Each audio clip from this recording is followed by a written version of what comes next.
Shabbat Shalom, Yasharala. Now, there's an argument if, with the Israelites, or there's an argument if we should be identifying as Kemet, or if we should be identifying as more.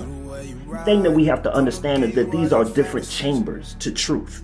All of them different aspects, none of them completely wrong.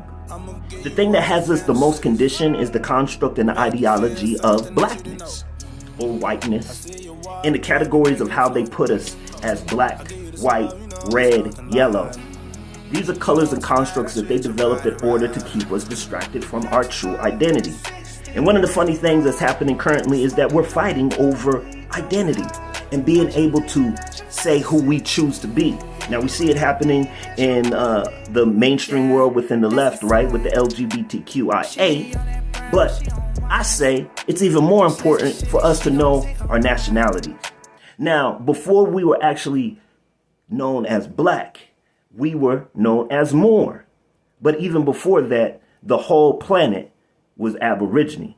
Let's go into the term and see what it actually means from a Latin perspective. So labels aren't put onto us. Others put those onto us. In the same ways that Africans named Europe, and the European named Africa or Indigo, Africa. Now, there's a variety of different breakdowns within that. I'm not going deep into that. I want you to think about the Aborigine. Now, let's go into what Aborigine really means. Now, Malcolm X and Martin Luther King have both referred to this term at different parts of their speeches. Now, the reason why the term is an important thing, it says, if you're an Aborigine in a country, that means you were the first. Use of the word refers to someone or something that has been there since the beginning.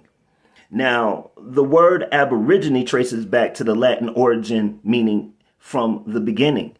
And as you might guess, this now refers to something that has been there from the start.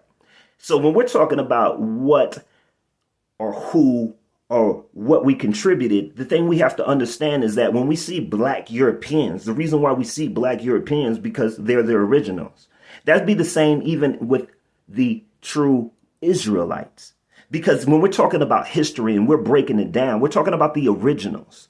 Now, the change of ethnicity and culture happens somewhat because of construct, somewhat because of engineering, mostly because of mixing. And we've been mixing since the beginning.